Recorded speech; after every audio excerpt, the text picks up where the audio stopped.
CM Siddaramaiah ವಿರುದ್ಧದ MUDA case ತನಿಖೆ ವಿಚಾರ ಪ್ರಕರಣ ಸಿಬಿಐಗೆ ವರ್ಗಾಯಿಸಬೇಕು ಅಂತ ಕೋರಿ ಕೃಷ್ಣ ಅರ್ಜಿಯನ್ನು ಸಲ್ಲಿಸಿದ್ದಾರೆ. ಜನವರಿ 15ಕ್ಕೆ ಅರ್ಜಿ ವಿಚಾರಣೆಯನ್ನ ಹೈಕೋರ್ಟ್ ಮುಂದೂಡಿದೆ. ಕಾಲಾವಕಾಶಕ್ಕೆ ಅಭಿಷೇಕ್ ಮನು ಸಿಂಘವಿ ಮತ್ತು ಕಪಿಲ್ ಸಿಬಲ್ ಮನವಿಯನ್ನು ಮಾಡಿಕೊಂಡರು. ಜನವರಿ 15ಕ್ಕೆ ಅರ್ಜಿ ವಿಚಾರಣೆಯನ್ನ ಈಗ ಹೈಕೋರ್ಟ್ ಮುಂದೂಡಿದೆ. ಕಾಲಾವಕಾಶಕ್ಕೆ ಅಂತ ಅಭಿಷೇಕ್ ಮನು ಸಿಂಘವಿ ಕಪಿಲ್ ಸಿಬಲ್ ಮನವಿ ಮಾಡಿಕೊಂಡ್ರು. ಆ ಮನವಿಯ ಹಿನ್ನೆಲೆ ಅರ್ಜಿ ವಿಚಾರಣೆಯನ್ನ ಈಗ ಮುಂದೂಡಿದೆ ಹೈಕೋರ್ಟ್. ಜನವರಿ 15ಕ್ಕೆ ಅರ್ಜಿ ವಿಚಾರಣೆ ಮುಂದೂಡಲಾಗಿದ್ದು, ಅಷ್ಟರಲ್ಲಿ ಆಕ್ಷೇಪಣೆ ಸಲ್ಲಿಸುವುದಕ್ಕೆ ಪ್ರತಿವಾದಿಗಳಿಗೆ ಹೈಕೋರ್ಟ್ ಸೂಚನೆಯನ್ನ ಕೊಟ್ಟಿದೆ. ಅಂದು ಅಂತಿಮ ವಿಚಾರಣೆಯನ್ನ ಹೈಕೋರ್ಟ್ ನಿಗದಿಪಡಿಸಿದೆ. ಲೋಕಾಯುಕ್ತ ಪೊಲೀಸರ ತನಿಖೆಗೆ ಹೈಕೋರ್ಟ್ ತಡೆಯಾಜ್ಞೆ ಕೊಟ್ಟಿದ್ದು, ಈ ವಿಚಾರಕ್ಕೆ ಸಂಬಂಧಪಟ್ಟಂತೆ ಈ ಪ್ರಕರಣವನ್ನು ಸಿಬಿಐಗೆ ವರ್ಗಾಯಿಸಬೇಕು ಎಂದು ಕೋರಿ ಸ್ನೇಹಮಯಿ ಕೃಷ್ಣ ಅರ್ಜಿಯನ್ನ ಹಾಕಿಕೊಂಡಿದ್ರು. ಆ ಅರ್ಜಿಯ ವಿಚಾರಣೆಯನ್ನ ಕೈಗೆತ್ತಿಕೊಂಡಂತ ಹೈಕೋರ್ಟ್ ಅರ್ಜಿ ವಿಚಾರಣೆಯನ್ನ ಮುಂದೂಡಿರುವಂಥದ್ದು ಜನವರಿ 15ಕ್ಕೆ ಮುಂದೂಡಿಕೆಯಾಗಿದೆ.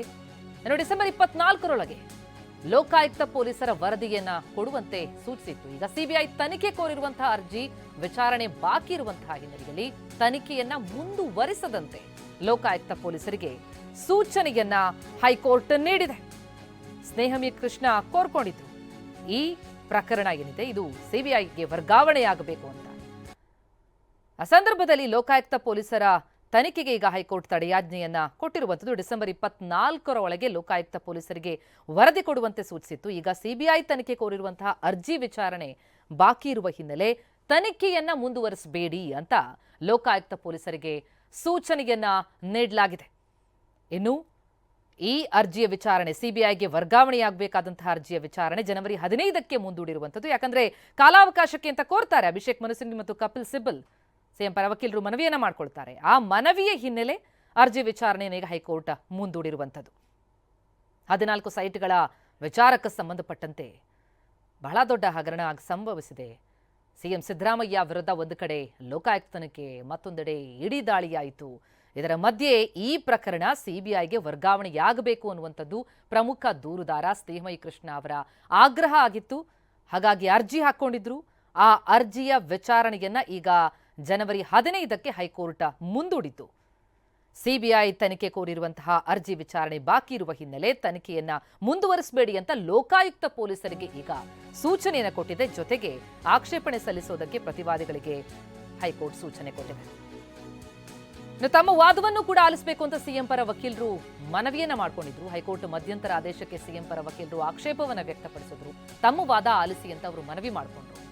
ಆತುರದಿಂದ ಕೋರ್ಟ್ ಮಧ್ಯಂತರ ಆದೇಶ ಕೊಡಬಾರದು ಅನ್ನೋದು ಅವರ ಮನವಿ. ಸಿಎಂ ಪರ ಹಿರಿಯ ವಕೀಲ ಪ್ರೊಫೆಸರ್ ರವಿವರ್ಮ ಕುಮಾರ್ ಮನವಿಯನ್ನ ಮಾಡಿಕೊಂಡ್ರು. ಲೋಕಾಯುಕ್ತ ಪೊಲೀಸರ ತನಿಖೆಯಲ್ಲಿ ಹೈಕೋರ್ಟ್ ಮಧ್ಯ ಪ್ರವೇಶಿಸಬಾರದು. ಅರ್ಜಿದಾರರು ಲೋಕಾಯುಕ್ತ ಪೊಲೀಸರ ತನಿಖೆಗೆ ತಡೆಯಾಜ್ಞೆಯನ್ನೇನು ಕೇಳಿಲ್ಲ. ತಾವು ಸ್ವಯಂ ಪ್ರೇರಿತವಾಗಿ ಆದೇಶವನ್ನ ನೀಡಬಾರದು ಅನ್ನುವಂಥದ್ದು ಪ್ರೊಫೆಸರ್ ರವಿವರ್ಮ ಕುಮಾರ್ ಅವರ ಆಕ್ಷೇಪ ಆಗಿದೆ. ತಮ್ಮ ವಾದವನ್ನು ಕೂಡ ಆಲಿಸಿ ಅಂತ ಅವರು ಕೋರ್ಕೊಂಡಿದ್ದಾರೆ. ಸಿಎಂ ವಿರುದ್ಧದ ಮೂಡಾ ಕೇಸ್ ತನಿಖೆ ವಿಚಾರಕ್ಕೆ ಸಂಬಂಧಪಟ್ಟಂತೆ ಪ್ರಕರಣ ಸಿಬಿಐಗೆ ವರ್ಗಾಯಿಸೋದಕ್ಕೆ ಕೋರಿ ಸ್ನೇಹಮಯಿ ಕೃಷ್ಣ ಅವರೇನು ಅರ್ಜಿ ಹಾಕೊಂಡಿದ್ರು. ಆ ಅರ್ಜಿಯ ವಿಚಾರಣೆಯನ್ನ ಜನವರಿ 15ಕ್ಕೆ ಹೈಕೋರ್ಟ್ ಮುಂದೂಡಿದೆ. ಜೊತೆಗೆ ಲೋಕಾಯುಕ್ತ ತನಿಖೆಗೆ ತಡೆಯನ್ನ ಕೊಟ್ಟಿದೆ.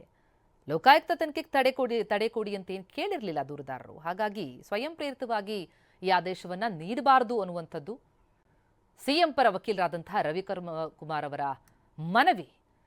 ಆಕ್ಷೇಪವನ್ನ ವ್ಯಕ್ತಪಡಿಸಿದ್ದಾರೆ. ಲೋಕಾಯುಕ್ತ ಪೊಲೀಸರ ತನಿಖೆಯಲ್ಲಿ ಹೈಕೋರ್ಟ್ ಮಧ್ಯ ಪ್ರವೇಶಿಸಬಾರದು ಅನ್ನುವಂಥದ್ದು ಅವರ ವಾದ. ಮನವಿ ಮಾಡಿಕೊಂಡಿದ್ದಾರೆ ಸಿಎಂ ಪರ ಹಿರಿಯ ವಕೀಲ ರವಿವರ್ಮ ಕುಮಾರ್. ಆತುರದಿಂದ ಕೋರ್ಟ್ ಮಧ್ಯಂತರ ಆದೇಶವನ್ನ ನೀಡಬಾರದು ಅಂತ ಮನವಿ ಮಾಡಿಕೊಂಡಿದ್ದಾರೆ. ಲೋಕಾಯುಕ್ತ ಪೊಲೀಸರ ತನಿಖೆಯಲ್ಲಿ ಮಧ್ಯಪ್ರವೇಶ ಮಾಡಬೇಡಿ. ಯಾಕಂದ್ರೆ ಅರ್ಜಿದಾರರೇನು ಅದನ್ನ ಕೇಳಿಲ್ಲ. ಸ್ನೇಹಮಯಿ ಕೃಷ್ಣ ಅವರು ಅರ್ಜಿಯನ್ನು ಹಾಕೊಂಡಿರೋದು ಈ ಕೇಸನ್ನ ಸಿಬಿಐಗೆ ವರ್ಗಾವಣೆ ಮಾಡಬೇಕು ಅಂತ ಹೇಳಿ. ಆ ಅರ್ಜಿಯ ವಿಚಾರಣೆ ಈಗ ಜನವರಿ 15ಕ್ಕೆ ಮುಂದೂಡಿಕೆಯಾಗಿದೆ. ಆ ಅರ್ಜಿಯ ವಿಚಾರಣೆ ಬಾಕಿ ಇರುವಂತಹ ಹಿನ್ನೆಲೆಯಲ್ಲಿ ಲೋಕಾಯುಕ್ತ ಪೊಲೀಸರಿಗೆ ತನಿಖೆಯನ್ನು ಮುಂದುವರಿಸಬೇಡಿ ಎನ್ನುವ ಆದೇಶವನ್ನ ಹೈಕೋರ್ಟ್ ಕೊಟ್ಟಿರುವಂತಹ ಹಿನ್ನೆಲೆಯಲ್ಲಿ ಲೋಕಾಯುಕ್ತ ಪೊಲೀಸರ ತನಿಖೆಯಲ್ಲಿ ಹೈಕೋರ್ಟ್ ಮಧ್ಯ ಪ್ರವೇಶಿಸಬಾರದು ಅನ್ನುವಂಥದ್ದು ಸಿಎಂ ಪರ ವಕೀಲರ ವಾದವಾಗಿದೆ. ಅರ್ಜಿದಾರರು ಕೇಳಲಿಲ್ಲ, ಹಾಗಿದ್ದ ಮೇಲೆ ಸ್ವಯಂ ಪ್ರೇರಿತವಾಗಿ ಯಾಕೆ ಆದೇಶ ನೀಡ್ತೀರಿ ಅಂತ ಆಕ್ಷೇಪ ವ್ಯಕ್ತಪಡಿಸಿದ್ದಾರೆ. ಸಿಎಂ ಪರ ವಕೀಲರ ಆಕ್ಷೇಪಣೆ ಸಂಬಂಧ ಆದೇಶ ನೀಡ್ತಾ ಇದೆ ಹೈಕೋರ್ಟ್. 35 ದಿನಗಳಾದರೂ ಪ್ರತಿವಾದಿಗಳಿಗೆ ನೋಟಿಸ್ ಜಾರಿಯಾಗಿರಲಿಲ್ಲ. ಹೀಗಾಗಿ ಹೈಕೋರ್ಟ್ ಹ್ಯಾಂಡ್ ಸಮನ್ಸ್ ಜಾರಿಗೆ ಆದೇಶಿಸಿತ್ತು. ಪ್ರತಿವಾದಿಗಳು ವಿಭಾಗೀಯ ಪೀಠಕ್ಕೆ ಮೇಲ್ಮನವಿಯನ್ನ ಸಲ್ಲಿಸಿದರು. ವಿಭಾಗೀಯ ಪೀಠ ಯಾವುದೇ ಮಧ್ಯಂತರ ತಡೆಯನ್ನ ನೀಡಿಲ್ಲ. ಸೆಷನ್ಸ್ ಕೋರ್ಟ್ಗೆ ಡಿಸೆಂಬರ್ 24ಕ್ಕೆ ಲೋಕಾಯುಕ್ತ ಪೊಲೀಸರು ವರದಿಯನ್ನ ಸಲ್ಲಿಸಬೇಕಾಗಿದೆ. ಅಂತಿಮ ವರದಿಯನ್ನ ಸಲ್ಲಿಸಿದ್ರೆ ಹೈಕೋರ್ಟ್ ವಿಚಾರಣೆಗೆ ತೊಂದರೆಯಾಗುತ್ತೆ.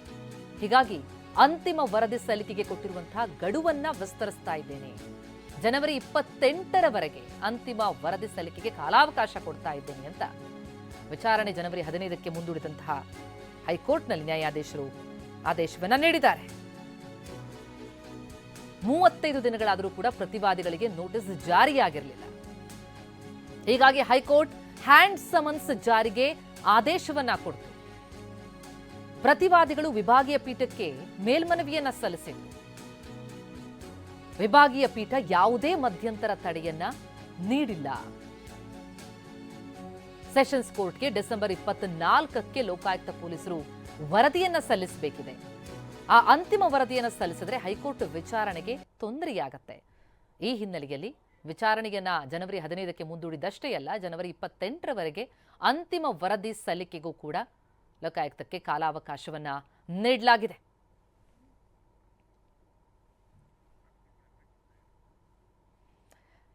ನ್ಯಾಯಮೂರ್ತಿ ಎಂ ನಾಗಪ್ರಸನ್ನ ಅವರಿದ್ದಂತಹ ಪೀಠ ಅಭಿಪ್ರಾಯವನ್ನ ವ್ಯಕ್ತಪಡಿಸಿದೆ. ಒಂದು ಕಡೆ ಸ್ನೇಹಮಯಿ ಕೃಷ್ಣ ಅವರು ಸಲ್ಲಿಸಿದಂತಹ ಅರ್ಜಿ ಏನಿದೆ, ಈ ಕೇಸ್ ಸಿಬಿಐಗೆ ವರ್ಗಾವಣೆಯಾಗಬೇಕು, ಸಿಬಿಐನಲ್ಲಿ ವರ್ಗಾವಣೆಯಾದಲ್ಲಿ ಇದಕ್ಕೆ ನ್ಯಾಯ ಸಿಗುತ್ತೆ ಎನ್ನುವಂಥದ್ದು ದೂರುದಾರ ಸ್ನೇಹಮಯಿ ಕೃಷ್ಣ ಅವರ ವಾದ ಆಗಿದೆ. ಹೀಗಾಗಿ ಲೋಕಾಯುಕ್ತ ಪೊಲೀಸರು ಒಂದು ಕಡೆ ತನಿಖೆಯನ್ನು ನಡೆಸಿ ಈಗಾಗಲೇ ತನಿಖೆ ಮುಂದುವರಿಸಿದಂತಹ ಸಂದರ್ಭದಲ್ಲಿ ಹೈಕೋರ್ಟ್ಗೆ ಸ್ನೇಹಮಯಿ ಕೃಷ್ಣ ಅವರು ದೂರುದಾರರು, ಈ ಪ್ರಕರಣದ ಪ್ರಮುಖ ದೂರುದಾರರು ಅರ್ಜಿಯನ್ನು ಹಾಕ್ಕೊಳ್ತಾರೆ.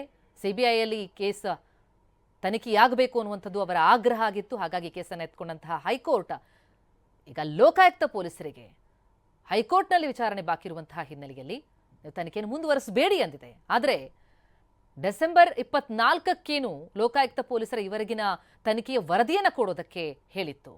ಅದನ್ನು ಜನವರಿ 28ರವರೆಗೆ ಅಂದರೆ ಅಂತಿಮ ವರದಿಯನ್ನು ಸಲ್ಲಿಕೆ ಮಾಡೋದಕ್ಕೆ ಕಾಲಾವಕಾಶವನ್ನ ಕೋರ್ಟ್ ನೀಡಿದೆ. ಅಂತಿಮ ವರದಿಯನ್ನ ಅಂದರೆ ಇಲ್ಲಿ ಹೈಕೋರ್ಟ್ನಲ್ಲಿ ವಿಚಾರಣೆ ಬಾಕಿ ಇರುವಂತಹ ಸಂದರ್ಭದಲ್ಲಿ ಲೋಕಾಯುಕ್ತ ಪೊಲೀಸರು ಏನಾದರೂ ವರದಿ ಸಲ್ಲಿಸಬೇಕಿದೆ, ಅಂತಿಮ ವರದಿ ಸಲ್ಲಿಸಿದ್ರೆ ಹೈಕೋರ್ಟ್ ವಿಚಾರಣೆಗೆ ತೊಂದರೆಯಾಗುತ್ತೆ. ಹೀಗಾಗಿ ಅಂತಿಮ ವರದಿ ಸಲ್ಲಿಕೆಗೆ ಕೊಟ್ಟಿರುವಂತಹ ಗಡುವನ್ನ ಜನವರಿ 28ರವರೆಗೆ ಕಾಲಾವಕಾಶ ಕೊಟ್ಟು ವಿಸ್ತರಣೆ ಮಾಡ್ತಾ ಇರೋದಾಗಿ ನ್ಯಾಯಾಧೀಶರು ತಿಳಿಸಿದ್ದಾರೆ. ಹೀಗಾಗಿ ಡಿಸೆಂಬರ್ 24ಕ್ಕೆ ಲೋಕಾಯುಕ್ತ ಪೊಲೀಸರು ವರದಿಯನ್ನು ಸಲ್ಲಿಸಬೇಕಿತ್ತು. ಜನವರಿ 28ರವರೆಗೆ ಅವರಿಗೆ ಅವಕಾಶ ಸಿಗ್ತಾ ಇದೆ. ಅಂತಿಮ ವರದಿ ಸಲ್ಲಿಕೆಗೆ ಕಾಲಾವಕಾಶವನ್ನ ನೀಡಿರುವುದು ಜೊತೆಗೆ ಲೋಕಾಯುಕ್ತ ಪೊಲೀಸರ ತನಿಖೆಗೆ ಯಾವುದೇ ತಡೆ ಇಲ್ಲ.